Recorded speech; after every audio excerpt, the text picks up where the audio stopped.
11 a.m., 11th of November 1918, a significant date in Bible prophecy. Armistice signed. War is over. Get your paper. Read all about it. Peace at last.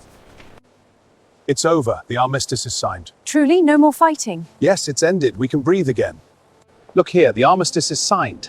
Truly? What does it say? Hostilities cease today. A new era. Quite a while ago, I did a video on the fascinating story of Arthur Ware and the final hour. The First World War ended on the 11th day of the 11th month of 1918 at 11 a.m. Some Bible believers at the time believed that this was a sign from the Lord that this marked the 11th hour, i.e. there was just one more hour to go before the end. An example of this was Mr A.E Ware, a man who worked in the motor trade in both the USA and in England. In 1917, the Balfour Declaration was signed by the British government supporting a national home for the Jewish people in Palestine. Mr. Ware had a growing conviction that he should research the scriptures relating to prophetic events and God's end-time purposes. What does it mean? Why did the war end at 11 a.m. on the 11th day of the 11th month? I must devote myself to understanding this. With a group who shared his desire to understand these things, he devoted the rest of his life to the prayerful study of biblical chronology. After constructing a complete chronology of the world from creation, they calculated that the end of 6,000 years of history, see the webpage titled The 7,000 Year Cycle for information about this. Anyway, they calculated that the end of 6,000 years of history would end on June the 12th, 1933. They believed this so strongly that they took out adverts in many papers, including the Times, announcing a public meeting on May the 2nd, 1933, to warn people of the coming event. I've done a separate video on all of this, which I hope shows it wasn't as crazy as it seems. Anyway, in this video I want to look at the significance of the 11th of November 1918. In March 1918, a German offensive had broken through the Allied lines and the British Army was brought close to disaster. A mood of depression sank over the whole nation. It seemed that every time the Allies seemed close to success, they subsequently suffered a crushing reverse. Many people in the nation at the time noted that because of the complete lack of national prayer, God was withholding success from the nation while keeping it from total defeat. Suddenly, a change came about.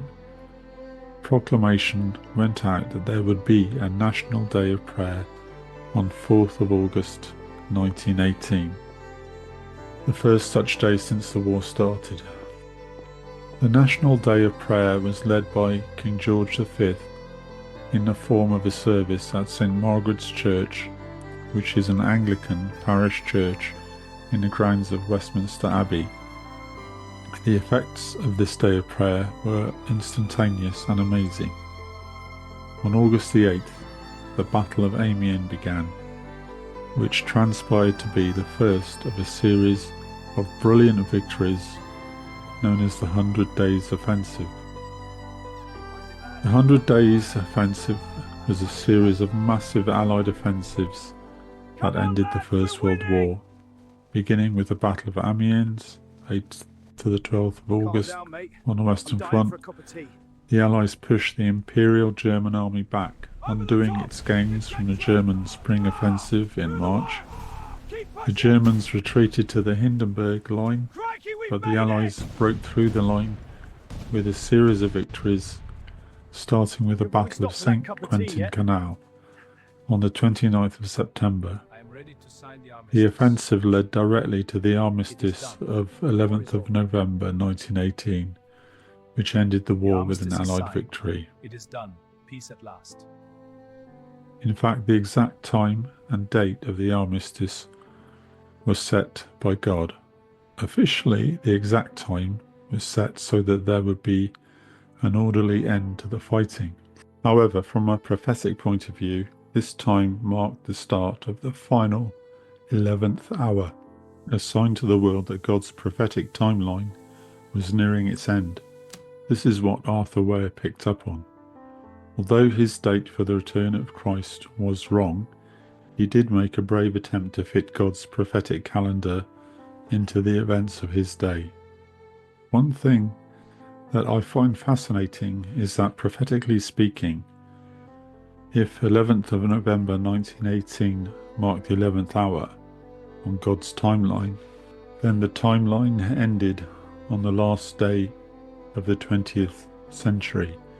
That is the 31st of December, the year 2000.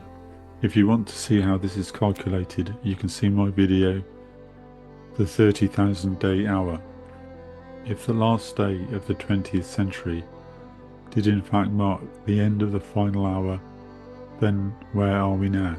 I believe that starting from the 1st of January 2001, we are in a special period between the end of the first 6,000 prophetic years of creation, which ended on the 31st of December 2000, but before the final 1,000-year millennial period.